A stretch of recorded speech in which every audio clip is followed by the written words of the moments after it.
Pre, ito dito sikat si Uncle Roger. Egg fried rice. Sino naglahat na, pre? Isa tong egg fried rice na may garlic shrimp ang pinili namin. Uncle Roger approved. Tikman natin. Dito siya sumikat sa egg fried rice. Wow, okay. Tama-tama yung pagkakaluto. Bawat butil may kulay.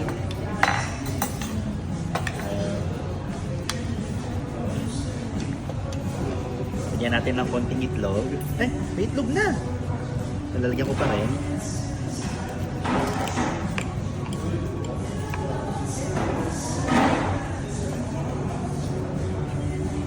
Ito, wala mo ng itlog.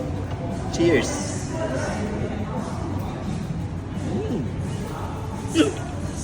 Malasa. Masarap.